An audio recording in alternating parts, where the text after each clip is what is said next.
जय श्री कृष्णा। राधे राधे। आपके अपने लॉर्ड कृष्णा भजन चैनल पर आप सभी का स्वागत है। आज हम कार्तिक मास के कृष्ण पक्ष की रमा एकादशी व्रत कथा लेकर प्रस्तुत हुए हैं। तो चलिए शुरू करते हैं रमा एकादशी व्रत कथा। युधिष्ठिर कहने लगे, हे भगवान, कार्तिक कृष्ण एकादशी का क्या नाम है और इसकी क्या विधि है? इसके करने से क्या फल प्राप्त होता है? सो आप कृपा करके विस्तार पूर्वक मुझसे कहिए। श्री कृष्ण बोले, कृष्ण पक्ष की एकादशी का नाम रमा एकादशी है। यह बड़े बड़े पापों का नाश करने वाली है। इसका महात्म्य मैं तुमसे कहता हूँ, ध्यान पूर्वक सुनो। हे राजन, प्राचीन काल में मुचुकुंद नाम का एक राजा था। उसकी इंद्र के साथ मित्रता थी और साथ ही यम, कुबेर, वरुण तथा विभीषण के साथ भी मित्रता थी। वह राजा बड़ा धर्मात्मा, विष्णु भक्त था और न्याय के साथ राज करता था। उस राजा के एक कन्या थी जिसका नाम चंद्रभागा था। उस कन्या का विवाह चंद्रसेन के पुत्र शोभन के साथ हुआ था। एक समय शोभन अपने ससुर के घर आया। उन्हीं दिनों जल्दी ही पुण्यदायिनी रमा एकादशी भी आने ही वाली थी। जब व्रत का दिन समीप आ गया तो चंद्रभागा को अत्यंत सोच उत्पन्न हुआ कि मेरे पति बहुत दुर्बल हैं और मेरे पिता की आज्ञा अति कठोर है। दशमी को राजा ने ढोल बजवाकर सारे नगर में यह घोषणा करवा दी कि एकादशी को कोई भी भोजन नहीं करेगा। यह घोषणा सुनते ही शोभन को अत्यंत चिंता हुई और उसने अपनी पत्नी से कहा, हे प्रिय, अब क्या करना चाहिए? मैं तो किसी प्रकार भी भूख सहन नहीं कर सकूंगा।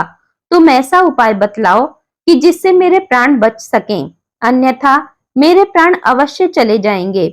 चंद्रभागा कहने लगी कि स्वामी, मेरे पिता के राज्य में एकादशी के दिन कोई भी भोजन नहीं करता। हाथी, घोड़ा, ऊंट, बिल्ली, गऊ आदि भी तृण, अन्न, जल आदि ग्रहण नहीं कर सकते। फिर मनुष्य का तो कहना ही क्या है। यदि आप भोजन करना चाहते हैं तो किसी दूसरे स्थान पर चले जाइए, क्योंकि यदि आप यहाँ रहना चाहते हैं तो आपको अवश्य व्रत करना पड़ेगा। ऐसा सुनकर शोभन कहने लगा, हे प्रिय, मैं अवश्य व्रत करूंगा। जो भाग्य में होगा वह देखा जाएगा। ऐसा विचार कर उसने व्रत रख लिया और वह भूख व प्यास से अत्यंत पीड़ित होने लगा।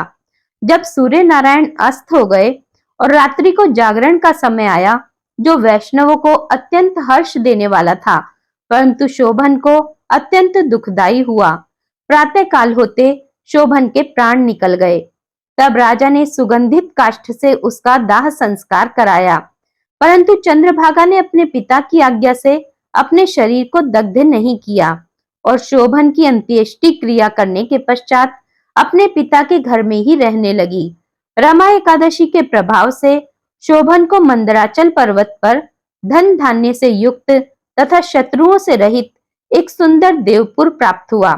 वह अत्यंत सुंदर रत्न और वैदुर्य मणि जड़ित स्वर्ण के खंभों पर निर्मित अनेक प्रकार की स्फटिक मणि से सुशोभित भवन में बहुमूल्य वस्त्राभूषणों तथा छत्र व चंवर से विभूषित गंधर्व और अप्सराओं से सुशोभित सिंहासन पर आरूढ़ ऐसा लगता था मानो दूसरा इंद्र विराजमान हो।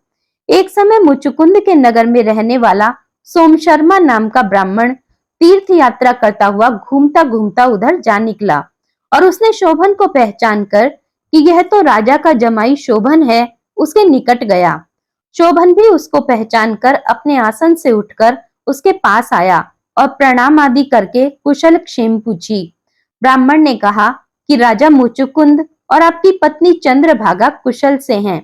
नगर में भी सब प्रकार कुशल है, परंतु हे राजन, हमको अत्यंत आश्चर्य हो रहा है। आप अपना वृत्तांत कहिए कि ऐसा सुंदर नगर जो ना कभी देखा ना सुना, आपको किस प्रकार प्राप्त हुआ। तब शोभन बोला कि कार्तिक कृष्ण रमा एकादशी का व्रत करने से मुझे यह नगर प्राप्त हुआ है, परंतु यह अस्थिर है। यह स्थिर हो जाए ऐसा उपाय कीजिए। ब्राह्मण कहने लगा, हे राजन, यह स्थिर क्यों नहीं है और कैसे स्थिर हो सकता है, यह आप बताइए। फिर मैं अवश्य में वह उपाय करूंगा। मेरी इस बात को आप मिथ्या ना समझिए। शोभन कहने लगा कि मैंने इस व्रत को श्रद्धा रहित होकर किया है। अतः यह सब कुछ अस्थिर है। यदि आप मुचुकुंद की कन्या चंद्रभागा को यह सब वृत्तांत कहें तो यह स्थिर हो सकता है। ऐसा सुनकर उस श्रेष्ठ ब्राह्मण ने अपने नगर में लौटकर चंद्रभागा से सब वृत्तांत कहा। ब्राह्मण के वचन सुनकर चंद्रभागा बड़ी प्रसन्नता के साथ ब्राह्मण से कहने लगी कि हे ब्राह्मण, यह सब बातें आपने प्रत्यक्ष में देखी हैं या स्वप्न की बात कर रहे हैं? ब्राह्मण कहने लगा कि हे पुत्री, मैंने महावन में तुम्हारे पति को प्रत्यक्ष देखा है, साथ ही किसी से विजय ना हो ऐसा देवताओं के नगर के समान उनका नगर भी देखा है। उन्होंने यह भी कहा है कि यह स्थिर नहीं है, जिस प्रकार वह स्थिर रह सके सो उपाय करना चाहिए। चंद्रभागा कहने लगी, हे विप्र, तुम मुझको वहां पर ले चलो, मुझे पति देव के दर्शन की तीव्र लालसा है। मैं अपने किए हुए पुण्य से उस नगर को स्थिर बना दूंगी। आप ऐसा कार्य कीजिए जिससे उनका हमारा संयोग हो, क्योंकि वियोगी को मिला देना महान पुण्य है। सोम शर्मा यह बात सुनकर चंद्रभागा को साथ लेकर मंदराचल पर्वत के समीप वामदेव ऋषि के आश्रम में गया। वामदेव ऋषि ने उनकी बात सुनकर वेद मंत्रों के उच्चारण से चंद्रभागा का अभिषेक किया। तब ऋषि के मंत्र के प्रभाव और एकादशी के व्रत से चंद्रभागा का शरीर दिव्य हो गया और वह दिव्य गति को प्राप्त हुई।